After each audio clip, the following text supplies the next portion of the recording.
फेंस्टेक short hand classes में आप सभी लोगों का स्वागत है।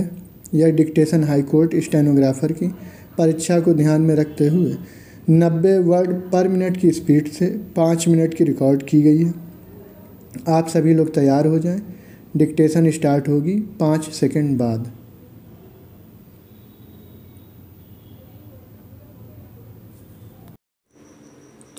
दिल्ली हाई कोर्ट ने हाल ही में माना कि आज़ादी के दशकों बाद भी महिलाओं को सार्वजनिक स्थानों पर उत्पीड़न का सामना करना पड़ता है और इस बात पर जोर दिया कि महिलाओं का वास्तविक सशक्तिकरण बिना किसी डर के स्वतंत्र रूप से जीने और घूमने के अधिकार से शुरू होता है।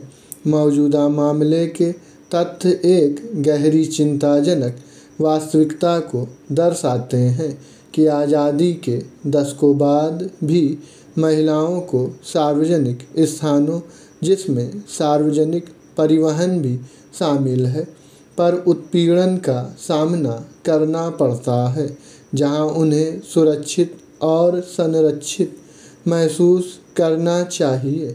महिलाओं की गरिमा और व्यक्तिगत स्वायत्तता की रक्षा के उद्देश्य से कड़े कानूनों के अस्तित्व के बावजूद इस तरह की घटनाएं अपराधियों की दुस्साहस को उजागर करती हैं, जो इस तरह के कृत्य करने की हिम्मत करते हैं।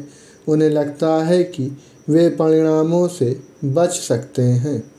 पैरा कोर्ट ने दुख जताते हुए कहा कि मामले के तथ्य और अभियुक्तों के कृत्य दर्शाते हैं कि लड़कियां आज भी सार्वजनिक स्थानों पर सुरक्षित नहीं हैं।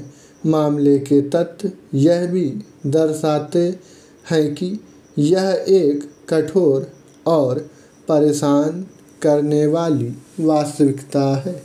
न्यायालय ने कहा कि चुप्पी और निष्क्रियता अपराधियों को सशक्त बनाती है और समाज के प्रत्येक व्यक्ति का कर्तव्य है कि वह उत्पीड़न के खिलाफ खड़ा हो और कानून के शासन को बनाए रखे।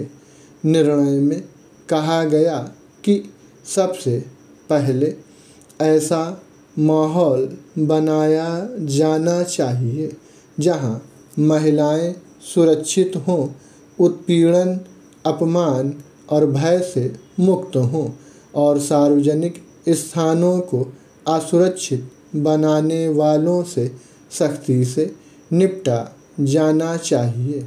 न्यायालय ने कहा, जब तक ऐसा नहीं होता, महिलाओं की प्रगति पर सभी चर्चाएं सतही रहेंगी, क्योंकि वास्तविक सशक्तिकरण बिना किसी डर के जीने और स्वतंत्र रूप से घूमने के अधिकार से शुरू होता है। जस्टिस शर्मा एक व्यक्ति की ओर से दायर याचिका पर विचार कर रहे थे, जिसमें भारतीय दंड संहिता 1860 की धारा 354 महिला की गरिमा को ठेस पहुंचाने के लिए उस पर हमला करना या आपराधिक बल का प्रयोग करना और धारा 509 शब्दों, इशारों या कार्यों के माध्यम से महिला की गरिमा का अपमान करने के तहत अपराधों के लिए उसे दोषी ठहराने वाले ट्रायल कोर्ट के आदेश को चुनौती दी गई थी। आरोप लगाया गया कि व्यक्ति ने शिकायतकर्ता की आपत्तियों के बावजूद बस में अनुचित इशारे किए और आंख मारी। उसने उसे थप्पड़ मारा और सहयात्री ने उसे जाने के लिए कहा। आरोप लगाया गया कि व्यक्ति ने उसे जबरन पकड़ लिया और उसे जाने से मना कर दिया।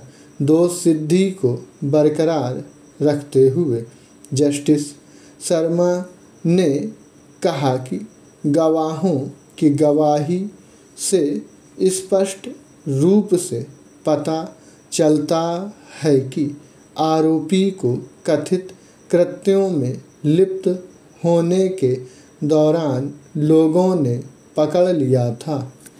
स्टॉप।